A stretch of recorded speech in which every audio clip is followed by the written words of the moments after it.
वर्ष 2011 की गणना के अनुसार भारत में करीब 17 करोड़ मुसलमान रहते थे। छठी शताब्दी से लेकर 12वीं शताब्दी तक इस्लाम पूरी दुनिया में तेजी के साथ फैला। यही कारण है कि आज ज्यादातर देशों में इस्लाम के अनुयायी पाए जाते हैं। पाकिस्तान, मालदीव, इंडोनेशिया, अफगानिस्तान, इन सब सहित कुल 57 देश ऐसे हैं जो पूरी तरह दुनिया में मुस्लिम देश के तौर पर जाने जाते हैं। परंतु आपको जानकर हैरानी होगी कि धार्मिक स्वतंत्रता से लेकर अभिव्यक्ति की स्वतंत्रता तक जितनी आज़ादी भारत में है उतनी आज़ादी दुनिया के किसी भी देश में नहीं। भारत एक लोकतांत्रिक देश है जो संविधान से चलता है, परंतु दुनिया में ऐसे भी देश हैं जहां हर समुदाय को पूर्ण स्वतंत्रता प्राप्त नहीं है। करीब 47 देश तो ऐसे हैं जहां एक भी मुसलमान नहीं है। इसके अलावा ऐसे भी देश हैं जहां मुसलमान तो रहते हैं परंतु वहां कोई भी मस्जिद नहीं है। जी हाँ दोस्तों, आज के वीडियो में हम ऐसे ही देशों से आपका परिचय करवाने वाले हैं जहां मुसलमान तो हैं परंतु एक भी मस्जिद नहीं है।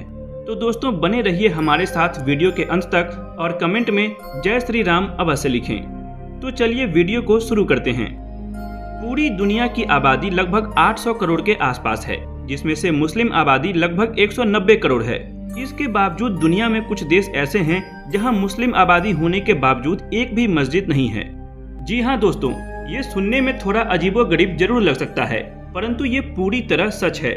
दुनिया के कुल 195 देशों में से Tokelau, Falkland, Iceland, Greenland, Solomon Island और मोनाको सहित कुल 47 देश ऐसे हैं जहां मुस्लिम आबादी बिल्कुल नहीं है। ऐसे में वहां मस्जिद होने का कोई सवाल ही पैदा नहीं होता। इसके अलावा 3 देश ऐसे भी हैं जहां मुसलमान तो रहते हैं लेकिन एक भी मस्जिद नहीं है। तो चलिए दोस्तों, सबसे पहले बात करते हैं भारत के ही पड़ोसी देश भूटान की। दोस्तों, भूटान भारत के पूर्व में स्थित एक पड़ोसी देश और मित्र देश है। भूटान में ज्यादातर आबादी गांव में ही रहती है। एक ऐसा देश है जहां कोई भी बेघर नहीं है।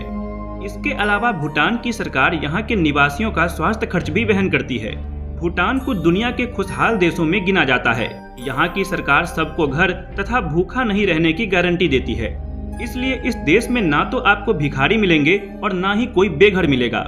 सबसे बड़ी बात यह है कि यहाँ हर किसी का इलाज बिल्कुल मुफ्त है। दवाओं का खर्च भी सरकार ही उठाती है। वर्ष 2008 में लोगों के आंतरिक शांति का ख्याल रखने के लिए सकल राष्ट्रीय खुशी समिति का गठन किया गया था। और तो और भूटान में एक खुशी मंत्रालय भी है जो सकल घरेलू खुशी को मापती है। कुल मिलाकर हम ये कह सकते हैं कि भूटान एशिया का सबसे खुशहाल देश है। यहाँ की कुल आबादी लगभग 7.5 लाख के आसपास है, जिसमें से करीब 7,000 लोग इस्लाम के अनुयायी हैं। परंतु इसके बावजूद यहाँ पर कोई भी मस्जिद नहीं है। और यही नहीं, यहाँ ईसाई आबादी भी है, परंतु इस देश में एक भी चर्च नहीं है। भूटान में करीब 75% आबादी बौद्ध लोगों की है। यहाँ के बौद्ध वज्रयान शाखा से संबंध रखते हैं। यहाँ के राजा भी इसी से संबंधित हैं। यहाँ मस्जिद और चर्च तो नहीं है, लेकिन अब आपके मन में यह भी सवाल उठ रहा होगा कि क्या यहाँ पर एक भी हिंदू मंदिर है या फिर हिंदू मंदिर भी नहीं है। इसका जवाब हम आपको आगे देंगे। दोस्तों, सबसे पहले आपको बता दें कि यहाँ पर आधिकारिक तौर पर बौद्ध धर्म तथा हिंदू धर्म को बाकायदा सरकारी मान्यता प्राप्त है, लेकिन इसके विपरीत यहाँ के ईसाइयों और मुसलमानों को यहाँ पर उनका कोई भी धार्मिक स्थल बनाने की इजाजत नहीं है। यहाँ के ईसाइयों और मुसलमानों ने मस्जिद व चर्च बनाने के लिए कई बार सरकार से अनुमति मांगी, लेकिन मस्जिद व चर्च के लिए यहाँ की सरकार ने कभी अनुमति नहीं दी। हालांकि धार्मिक तौर पर भूटान सभी को आजादी देता है। सरकार ने यहाँ के मुसलमानों को कोई मस्जिद बनाने की इजाजत बिल्कुल नहीं दी, लेकिन वह अपने घर में अपना धार्मिक स्थल बना सकते हैं। इसलिए यहाँ के मुसलमानों ने अपने घरों की छत पर ही छोटी छोटी मीनार बना रखी है, जहाँ वे अपनी नमाज पढ़ते हैं। इसी तरह ईसाई लोग भी घरों में ही अपनी प्रार्थनाएं करते हैं। भूटान में जहां एक और मस्जिद व चर्च नहीं है, वहीं दूसरी तरफ यहां कई हिंदू मंदिर हैं और बौद्ध मठ भी हैं। इस देश में हिंदुओं की आबादी लगभग 11.3% है। हिंदू मंदिर की बात करें तो यहाँ सबसे विशाल मंदिर भूटान की ही राजधानी थिम्पू में ही बना हुआ है। इस मंदिर में हिंदू देवी देवताओं की कई मूर्तियां हैं।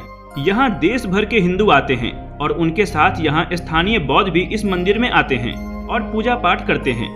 यहाँ बताते चलें कि 7वीं सदी तक भूटान भारत के कूच बिहार राजवंश का हिस्सा था, लेकिन इसके बाद यह अलग हो गया, जिसके बाद यह बौद्ध धर्म में तब्दील हो गया। भूटान देश विदेशी धर्मों और विदेशी लोगों के प्रति संकाल रहा है। यही कारण है कि यह देश लंबे समय तक दुनिया से अलग थलग रहा। वर्ष 1970 में पहली बार किसी विदेशी पर्यटक को यहां आने की इजाजत दी गई। लंबे समय तक यहां इंटरनेट और टेलीविजन पर भी प्रतिबंध लगा रहा। वर्ष 1999 में राजा द्वारा यह प्रतिबंध हटाया गया। यानी हम ये कह सकते हैं कि भूटान दुनिया का आखिरी देश है जिसने टेलीविजन का इस्तेमाल सबसे बाद में शुरू किया। कई बार जब यूरोप या अन्य किसी देश से कोई मुस्लिम या ईसाई भूटान घूमने आता है तो उसे इबादत या प्रेयर करने के लिए यहाँ कोई मस्जिद या चर्च नहीं मिलता। हालांकि आधिकारिक तौर पर पर्यटकों के लिए बमथांग में एक छोटा सा प्रार्थना कक्ष जरूर बनाया गया है, जिसमें 3 कमरे बने हुए हैं। इन 3 अलग अलग कमरों में मुस्लिम, सिख और ईसाई अपनी प्रार्थनाएं कर सकते हैं। भूटान देश विदेशी धर्मों को लेकर काफी सजग है, इसलिए यहाँ बौद्ध तथा हिंदू धर्म के अलावा किसी अन्य धर्म को मान्यता नहीं दी गई है। दोस्तों, भूटान के अलावा स्लोवाकिया और इस्तोनिया में भी एक भी मस्जिद नहीं है। मीडिया रिपोर्ट्स के अनुसार स्लोवाकिया और इस्तोनिया में पिछले 10 सालों में मुस्लिम आबादी में अच्छी खासी बढ़ोतरी हुई है, पर मस्जिद बनाने की मांग को लेकर कई बार विवाद भी हुए हैं। परंतु यहाँ की सरकारों ने साफ साफ कह दिया है कि हम अपने देश में कोई भी मस्जिद नहीं बनने देंगे। खास बात यह है कि भूटान की ही तरह स्लोवाकिया और इस्तोनिया भी खुशहाल देशों की सूची में शामिल है। तो क्या सोचना है आपका भूटान के बारे में? कमेंट जरूर करें। मिलते हैं आपसे अगली वीडियो में, तब तक के लिए धन्यवाद।